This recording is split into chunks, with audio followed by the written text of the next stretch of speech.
A graça e a paz, amém? Quem está feliz aí essa noite? Estou muito feliz. Já fazia um tempo que não ministrava em casa. A gente vai estar dando continuidade a essa série, Chamados para Fora. E eu tenho certeza que vocês já foram muito edificados através da vida de Carlinha, através da vida de Ítalo. Mas eu creio que, se nós permitirmos o agir de Deus no nosso coração, a gente ainda pode desfrutar muito mais, amém? Eu queria convidar você a abrir a palavra de Deus, lá no livro de Atos, capítulo 13, versículo 47.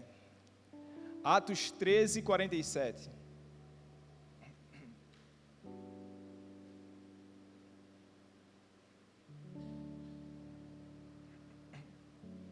Quem abriu, diga amém.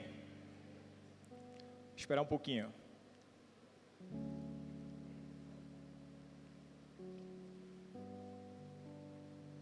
Atos 13, 47 vai dizer o seguinte: pois assim o Senhor nos ordenou. Repita comigo: pois assim o Senhor nos ordenou.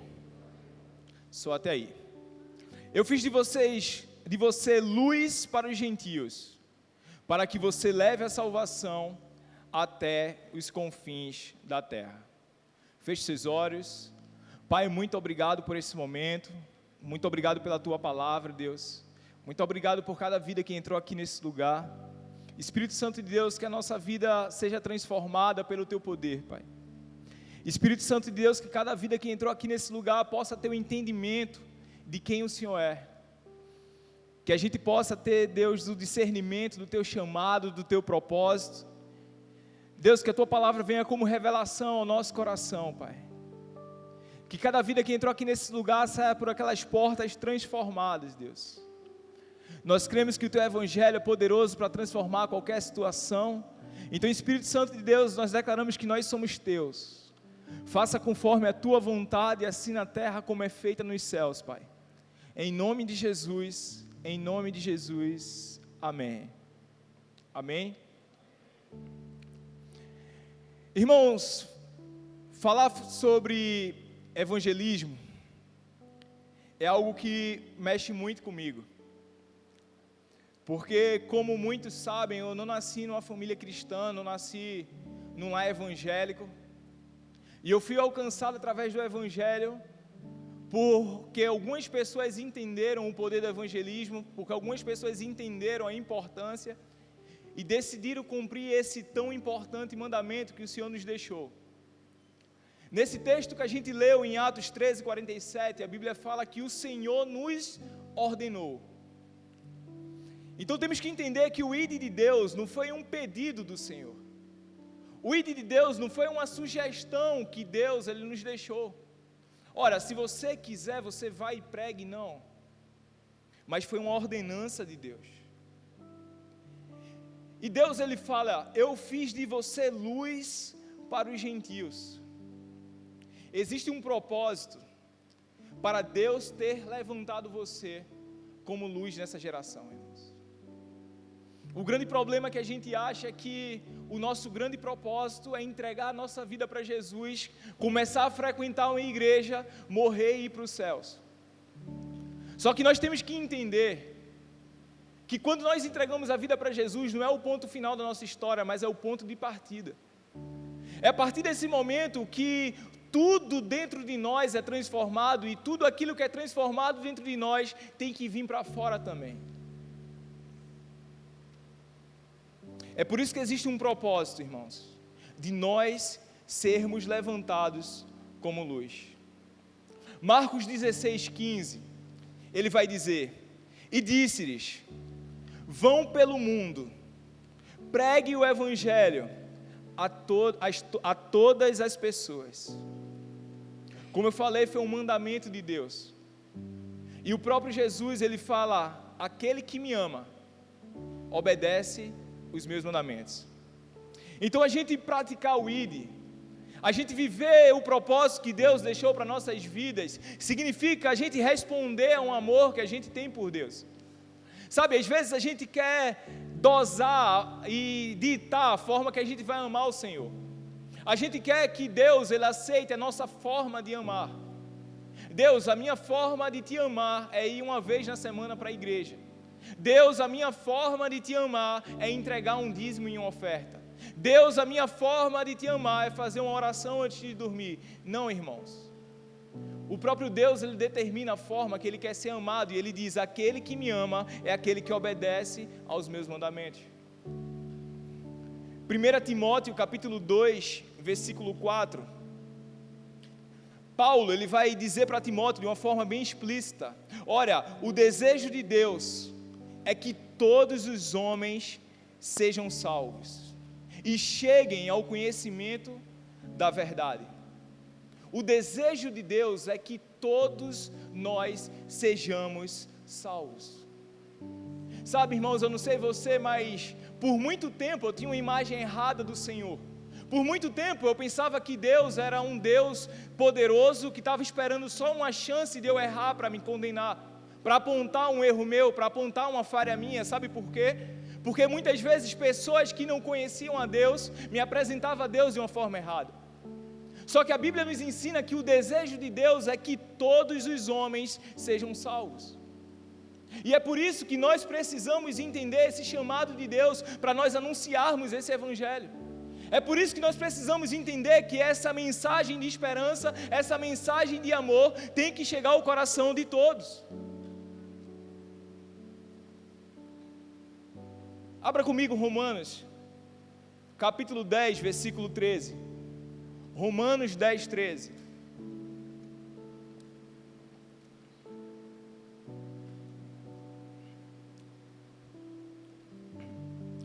O texto fala o seguinte: porque todo aquele que invocar o nome do Senhor será salvo. Como, pois, invocarão aquele em quem não creram? E como crerão naquele de quem não ouviram falar? E como ouvirão se não houver quem pregue? Irmãos, eu não sei você, mas esse texto, ele traz um temor muito forte sobre a minha vida. Porque nesse exato momento, existem pessoas que não estão alcançando a salvação. Existem pessoas que não creem ainda no Senhor, porque simplesmente nunca ouviram falar do Senhor. E a Bíblia, ela é clara para nós. Apenas a fé em Cristo Jesus pode salvar o homem do pecado. Apenas a fé em Cristo Jesus pode transformar a vida do homem. Só que como um ser humano pode responder a esse amor, pode responder a essa salvação, sem ouvir que existe uma possibilidade para ele? Spurgeon, ele vai dizer: todo cristão, todo aquele que conhece a Deus, ou se torna um evangelista, ou se torna um impostor.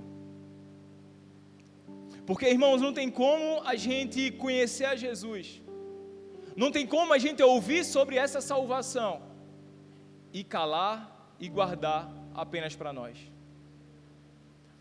A Bíblia fala que em um certo momento Jesus, ele vai caminhando até Samaria. Só que se você vê o contexto daquela época, você vai ver que os judeus não se davam bem com os samaritanos.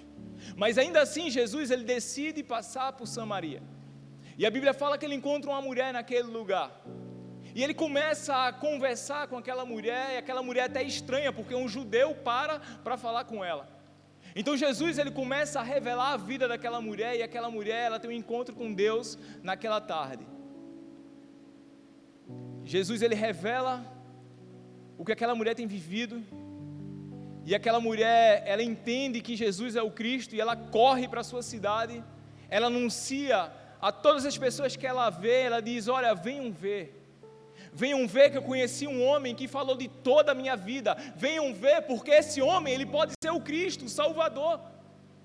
Irmãos, aquela mulher não se conteve, aquela mulher não guardou para si, ela disse: ei, eu fui tocado por um Jesus que esse mundo precisa conhecer. E a Bíblia fala que os homens daquela cidade vão até aquele lugar.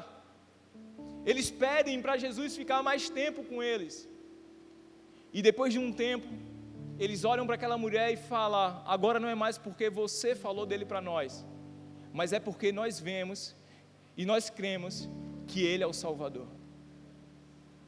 Entenda, irmãos, um coração que crê em Deus é um coração que não guarda silêncio. É um coração que não guarda o Evangelho para si. Paulo, ele é muito duro a respeito disso. Em 2 Timóteo 3,5, Paulo vai dizer: tendo aparência de piedade, mas negando o seu poder, afaste-se também desse. Na nova linguagem de hoje, esse mesmo texto vai falar: parecerão ser seguidores da nossa religião ou da nossa fé, mas com as suas ações negarão o verdadeiro poder dela. Fique longe dessa gente. Sabe aquelas pessoas que parecem amar o próximo, mas não agem como se amasse? Paulo está dizendo: fica longe dessas pessoas. Porque o verdadeiro amor, irmãos, ele é exposto através de atitudes e de ações. E o próprio Jesus, ele fala: olha, como é que você pode amar um Deus que você não vê, se você não ama o seu irmão que você vê?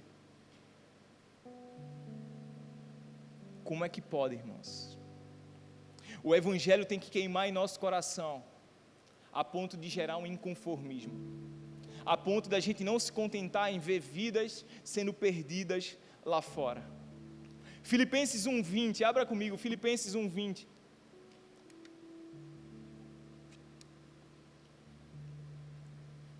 Paulo vai dizer: o meu grande desejo e a minha esperança são de nunca falhar no meu dever, para que sempre e agora ainda mais eu tenha muita coragem, e assim, em tudo que eu disser e fizer, tanto na vida como na morte, eu poderei levar outros a reconhecerem a grandeza de Cristo, pois para mim, viver é Cristo e morrer é lucro.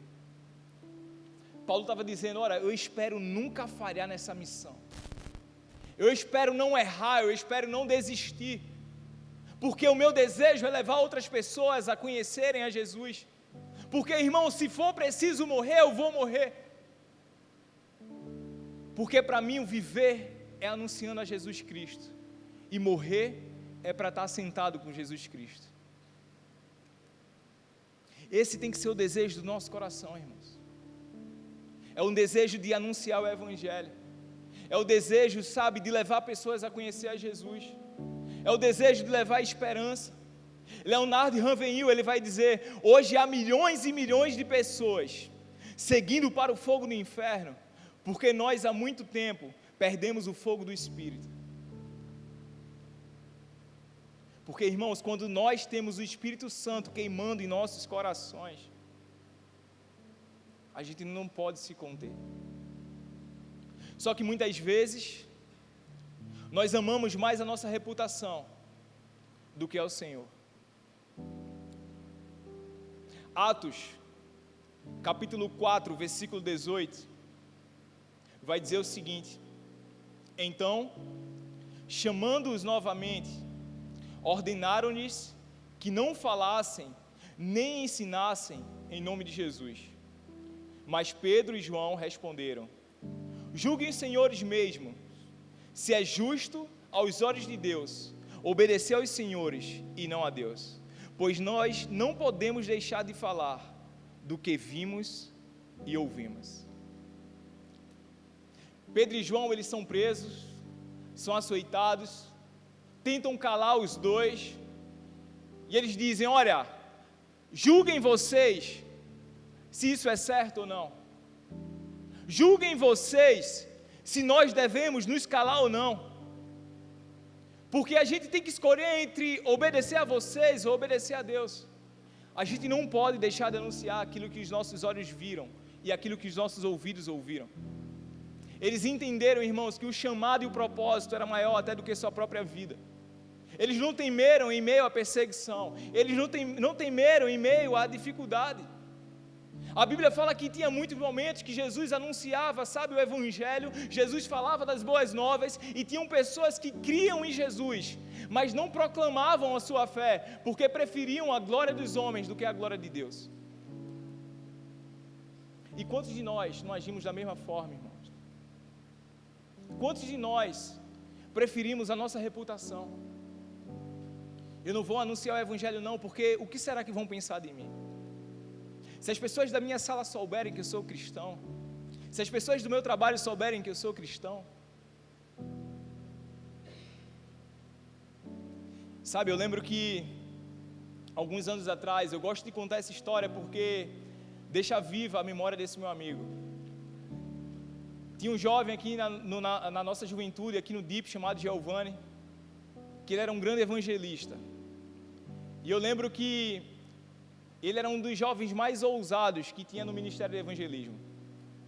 E ele nos deixou na pandemia, aprove ao Senhor chamá-lo para perto.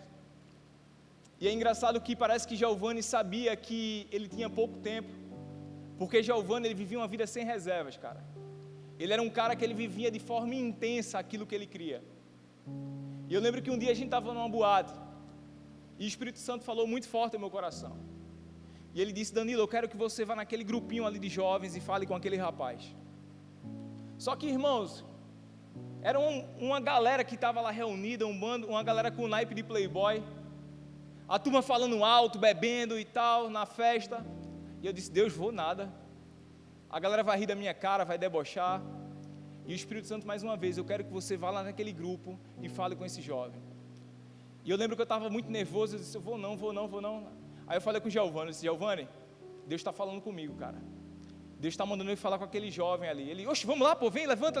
Eu disse: não, calma, pô, peraí. Bora, rapaz, não foi Deus que falou, levanta. E ele me arrastou até lá, perto dos caras. E ele disse: olha, ele quer falar contigo. Eu disse: calma, pô, prepara o ambiente. E eu olho para aquele jovem, e eu disse: irmão, tu crê que Deus, ele fala com a gente através de pessoas? Me tremendo por dentro. O grupinho que estava com ele se afastou e disse: isso é logo de perto. Aquele jovem, ele baixa a cabeça, olha para mim e disse: acredito, cara. Nessa hora eu senti o Espírito Santo confirmando em meu coração, e eu comecei a liberar uma palavra para ele. E eu disse: olha, você sabe que aqui não é seu lugar, você sabe que Deus te chamou para algo, e comecei a ministrar sobre a vida dele. Aquele jovem mais uma vez baixa a cabeça, levanta com os olhos cheios de lágrimas e diz: irmão, eu sou filho de pastor, cara. Eu sabia que não devia estar aqui. E sabe, irmãos, eu nunca mais ouvi aquele jovem, eu não sei que destino ele tomou, mas de uma coisa eu sei: se naquele momento a covardia me tomasse, uma semente não tinha sido semeada naquele coração. Talvez aquela tenha sido a última chance que aquele jovem teve de ouvir o Evangelho.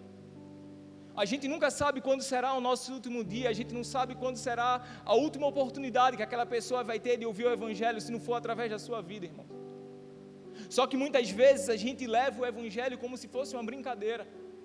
A gente leva, sabe, a vida que nós temos como se fosse qualquer coisa. Irmão, vamos ser sinceros, às vezes a gente brinca de ser crente, cara. Acha que ser cristão é só frequentar uma igreja. Não, cara, é muito mais do que isso. É representar o Senhor aqui nessa terra, é ser embaixador do reino, é representar Jesus, cara.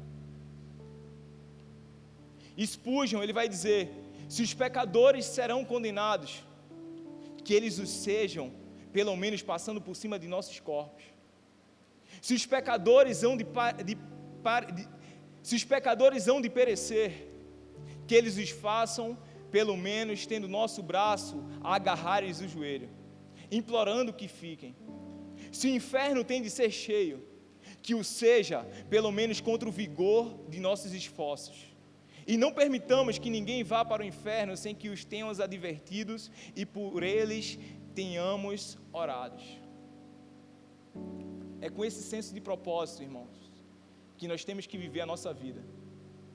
Sabe, o evangelismo a gente não pode enxergar como um evento. Foi como o Voglan estava ministrando agora há pouco.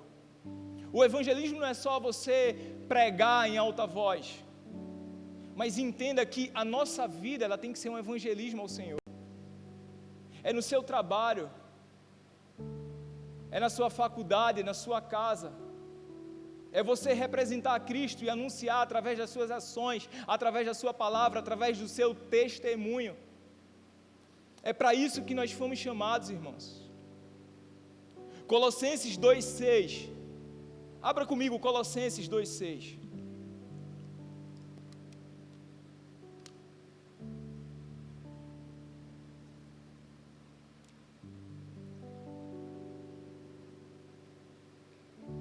O texto vai dizer o seguinte: portanto, assim como vocês receberam a Cristo Jesus, o Senhor, continuem a viver nele.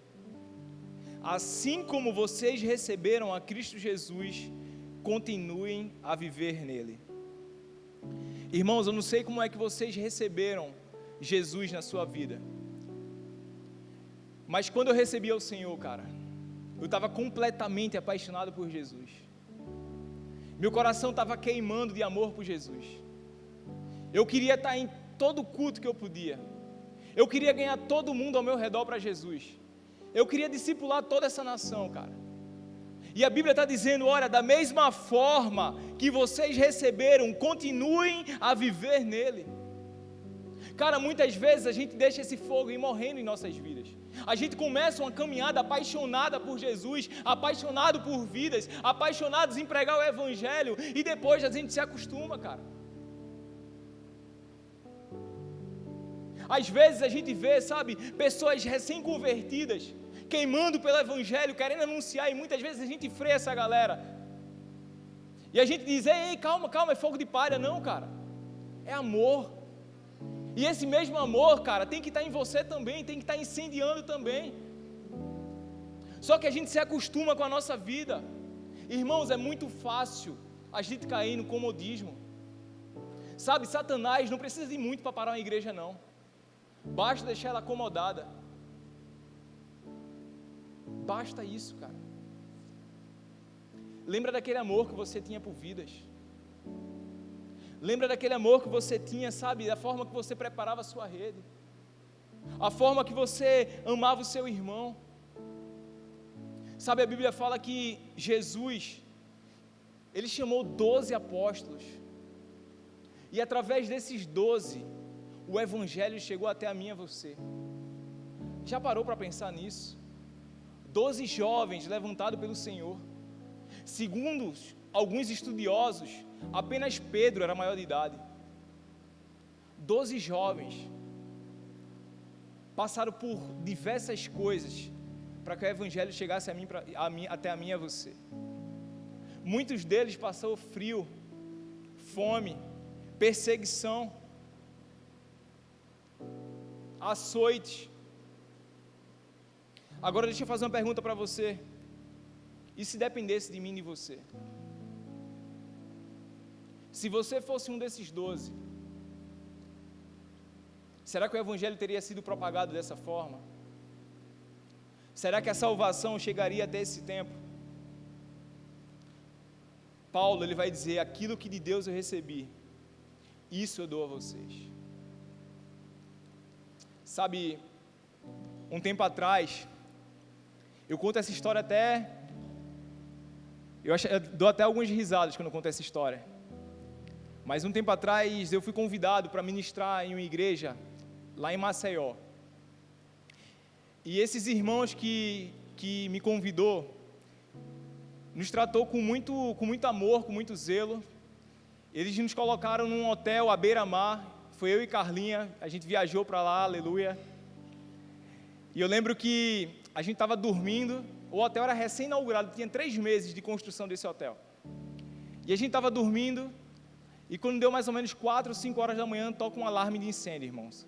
Pém, pém, pém, eu dei um pulo da cama, me assustei. E naquela semana, eu tinha assistido a série da Boate Kiss, misericórdia. Quem é que assistiu essa série? É apavorante, velho. E eu estava com aquilo muito vivo aí dentro de mim, quando eu vi o alarme de incêndio, pulei logo da cama, fiquei logo assustado. Só que aí eu estava ligeiro, né? Eu tinha visto como alguns tinham sobrevivido. Aí eu disse, o que é que eu vou fazer aqui? Aí eu corri logo para a janela, eu disse, não, vou ver de onde está vindo a fumaça. Porque se a fumaça estiver vindo de baixo, o fogo está embaixo. Então eu moro em edredom, me cubro o Carlinhos, a gente desce e se livra do fogo. Se eu não estiver vendo fumaça embaixo, é porque o fogo está em cima, é mais fácil de fugir. E de repente eu olho assim na janela, tudo apagado, não tem nenhuma fumaça. Eu disse, amor, tá tranquilo o fogo, hein? Amor, tá a Carla dormindo lá, Carla não acordou. O alarme tocando e Carla dormindo.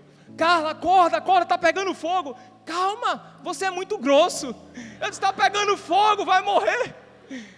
Aí chamo ela levanta. Eu disse, pega o que tu conseguir.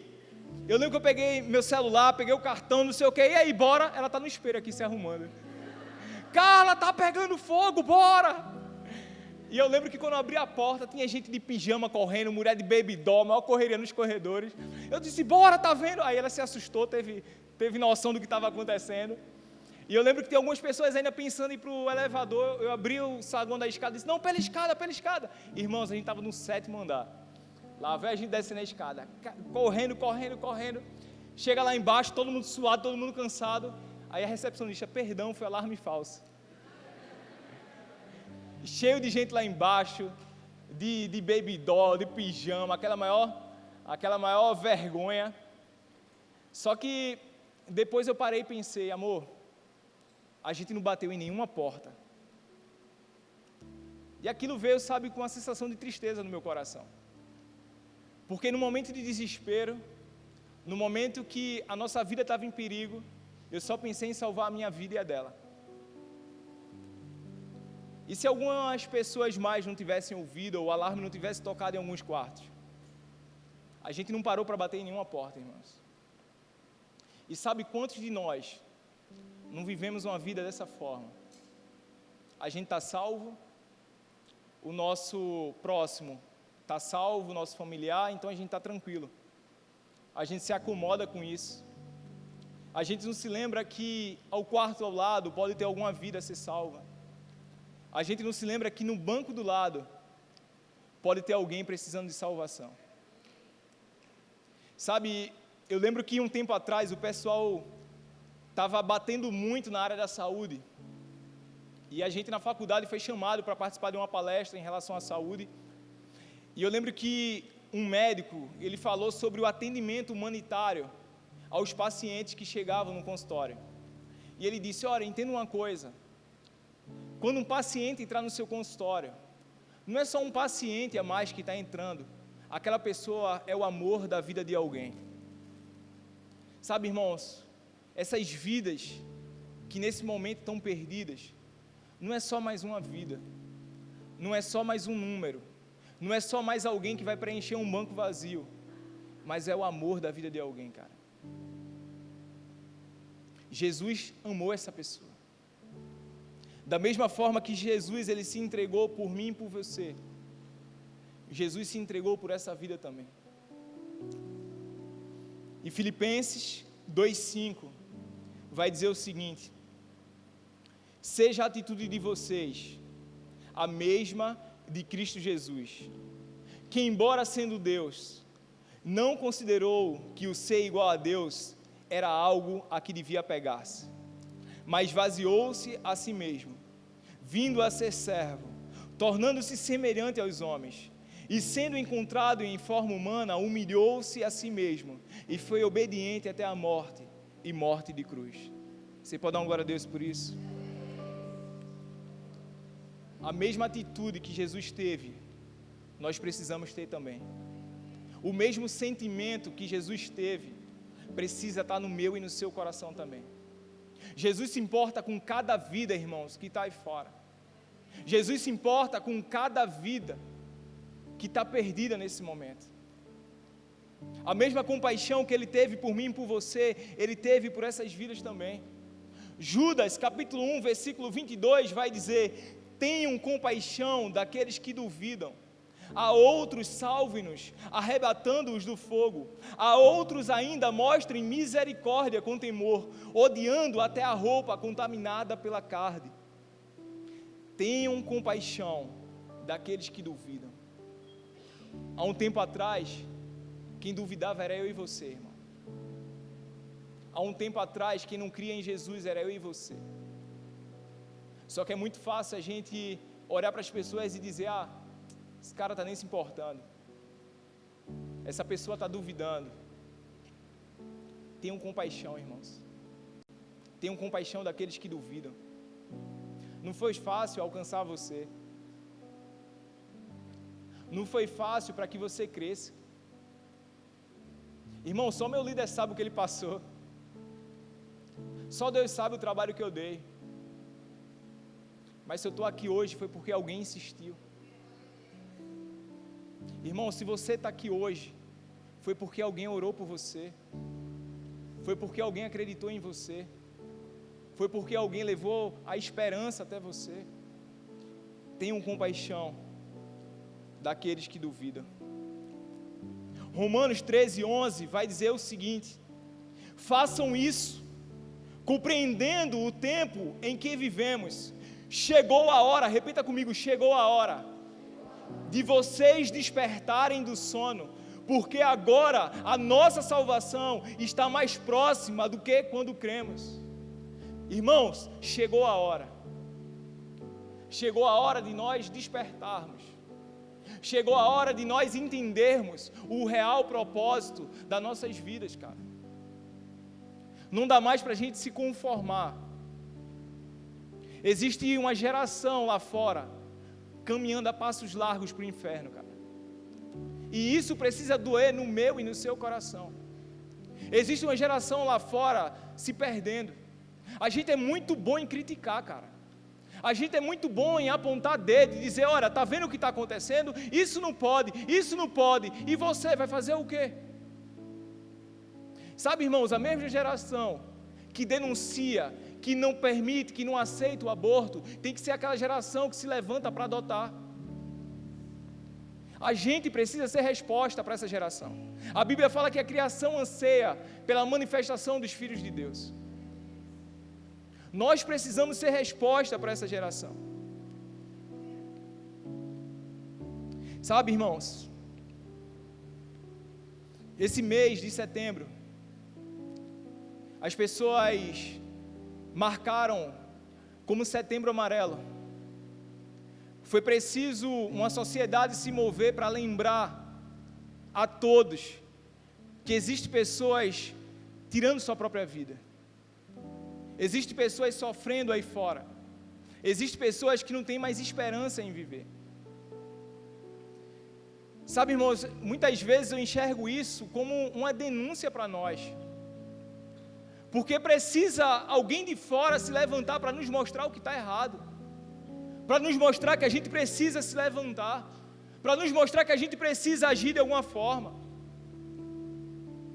Irmão, se você é uma dessas pessoas que nesse momento está sem esperança, sem fé, saiba que existe alguém que ama muito você. A Bíblia fala que pode até uma mãe que amamenta esquecer de um filho, mas Deus, Ele não esquece nem de mim, nem de você, cara. Você é amado por Deus.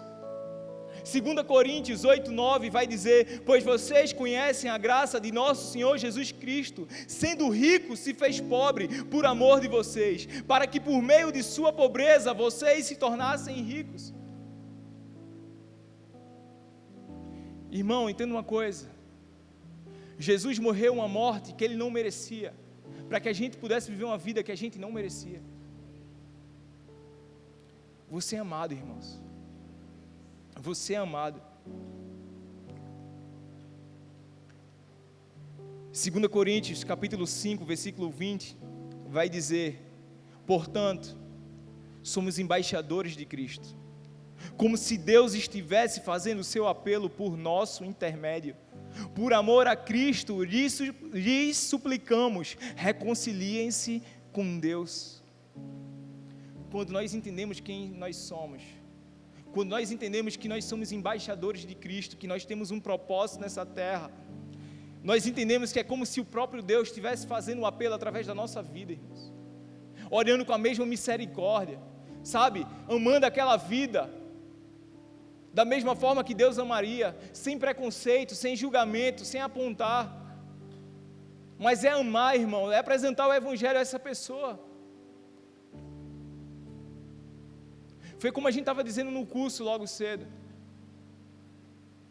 Nunca deixe seu preconceito ser maior que sua compaixão, irmãos. Nunca deixe. O maior problema dessa pessoa não é o pecado que ela tem, ela não conhecer Jesus, esse é o maior problema dela.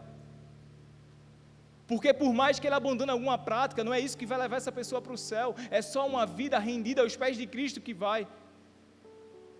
Então tenha compaixão por essa vida. E para finalizar, Atos 13, 47, eu queria que você abrisse comigo. Eu vou repetir esse texto que a gente leu no começo.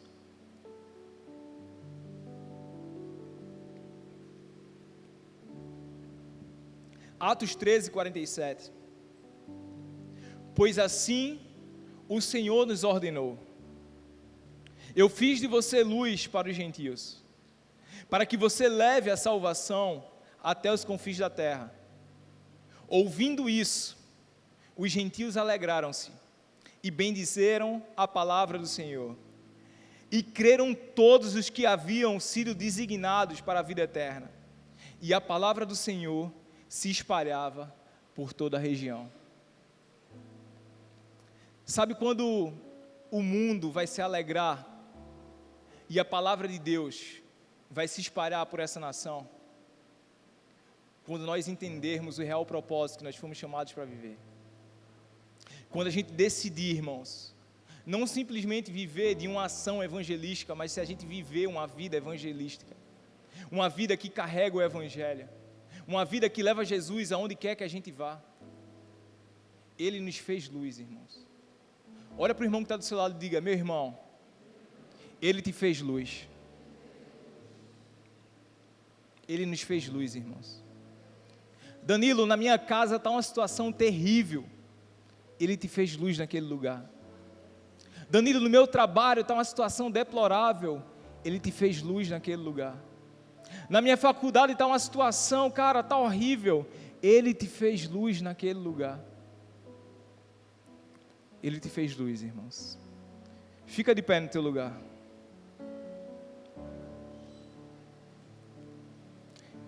Jeremias, capítulo 20, versículo 9, vai dizer o seguinte: mas se eu digo, não o mencionarei, nem mais falarei em seu nome, é como se um fogo ardesse em meu coração, um fogo dentro de mim, estou exausto tentando contê-lo, já não posso mais.